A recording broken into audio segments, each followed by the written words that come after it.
भगवान शिव की कृपा से जुड़ी एक और कहानी। एक बार की बात है, एक बूढ़ी औरत अपने बेटे के साथ रहती थी। दोनों माँ बेटा मेहनत मजदूरी करके अपना गुजारा चलाते थे। एक बार उस बूढ़ी औरत ने सोचा कि अपने पुत्र का विवाह कर देना चाहिए और उसने अपने पुत्र का विवाह करवा दिया। उसके घर में जो कन्या बहू बनकर आई थी वो बहुत ही सुंदर और संस्कारी थी। वह रोज जल्दी उठकर भगवान शिव पार्वती की पूजा करती और कहानी सुनती। पूजा करने के बाद वो घर का काम भी बहुत ही मन से करती। उसके विवाह के कुछ समय बाद सावन का महीना आया कि क्यों ना वो मंदिर जाकर शिवलिंग की पाठ पूजा करे और कहानी कहे। अपने मन में आए विचार को उस बहू ने अपनी सास से जाकर कहा। उसने कहा, माँ जी, सावन का महीना शुरू हो गया है, क्यों ना मैं मंदिर जाकर भगवान की पूजा करूं और शिवलिंग को सींचूं। लेकिन उसकी सास ने उसे ऐसा करने से रोक दिया। उसने कहा, घर में ही पूजा कर लिया करो, मंदिर जाने में काफी समय बर्बाद हो जाएगा, इतने में तो घर का सारा काम हो जाएगा। सास की बात सुनकर वो बहू कुछ नहीं कर सकी और उदास होकर घर के काम में लग गई। अगले दिन बहू जब कुएं पर जल भरने जा रही थी तो उसने देखा कि गांव की कुछ लड़कियां पूजा की थाली सजाकर मंदिर की ओर जा रही हैं। उसने उन लड़कियों को रोका और पूछा कि आप लोग कहां जा रही हो। उन्होंने कहा, सावन का महीना शुरू हो गया है, हम सब भगवान भोलेनाथ का पूजन करने और शिवलिंग पे जल चढ़ाने के लिए मंदिर जा रही हैं। यह सुनकर उसके मुंह पे फिर से उदासी छा गई। ऐसा देखकर लड़कियों ने पूछा, आप हमारी बात सुनकर उदास क्यों हो गई हो? क्या आपको भगवान शिव की पूजा करना नहीं आता? उसने कहा, ऐसी बात नहीं है, भगवान शिव तो मेरे आराध्य देव हैं, लेकिन मेरी सास मुझे मंदिर में पूजा के लिए नहीं जाने देती।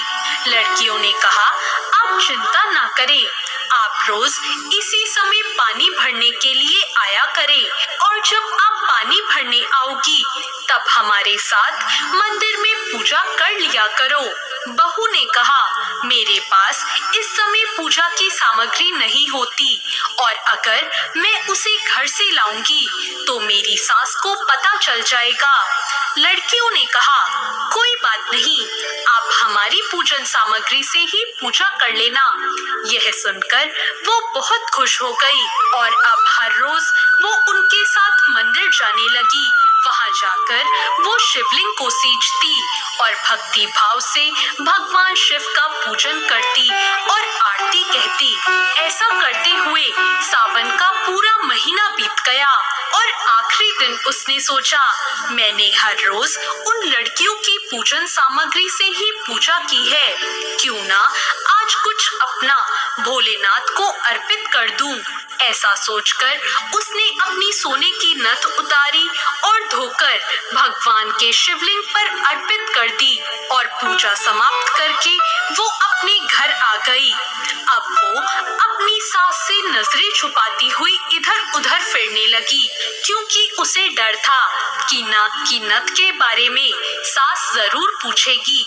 तभी अचानक सास की नजर उसकी नाक पर गई और नाक में नथनी ना देखकर उसने पूछा, तुम्हारी नथ कहाँ है? बहू ने अपनी सास से कहा, मैं नहीं जानती, शायद वो कहीं गिर गई होगी। सास ने कहा, बताओ मुझे, आज तुम कहाँ कहाँ गई थी, हम वहीं पर जाकर तुम्हारी नथ ढूंढ लेंगे। बहू ने कहा, जब मैं सुबह कुएं पर जल भरने गई थी उस समय तो नथ मेरी नाक में थी, लेकिन उपले थापते हुए न जाने मेरी नथ कहाँ चली गई। सास ने कहा, चलो हम वहीं जाकर देखते हैं। दोनों सास बहू वहां पहुंच गई जहां बहू ने उपले थापे थे। सास ने बहू से कहा, चलो हम दोनों उपले तोड़कर देखते हैं। जैसे ही उन दोनों ने उपले तोड़े, उन दोनों उपलों में से उसकी सोने की नथ निकल आई। सास कैसे हो सकता है? नथ तो एक थी, ये दो कैसे हो गई? फिर उन दोनों ने कुछ और उपले तोड़े और फिर उनमें से भी सोने की नथ निकलने लगी। ऐसा करते करते हर उपले में से सोने की नथ निकलने लगी। यह देखकर सास घबरा गई और उसने बहू से पूछा, ऐसा कैसे हो सकता है? बहू ने कहा, माँ जी, ये भगवान भोलेनाथ की कृपा है।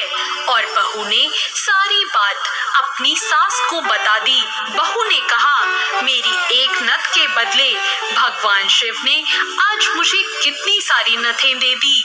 अपनी बहू की बात सुनकर सास बहुत खुश हुई और उसने कहा कि अगर सावन में स्नान, दान और तप करने का इतना ही फल मिलता है तो अगले वर्ष से हम दोनों साथ में भगवान शिव की पूजा किया करेंगे।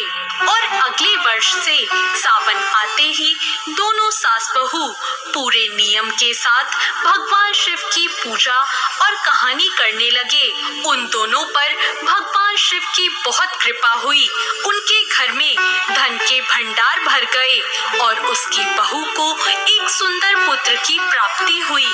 जैसे भगवान भोलेनाथ ने उन पर कृपा करी, ऐसी कृपा भोलेनाथ सब पर करें। आप सभी को सावन मास की हार्दिक शुभकामनाएं।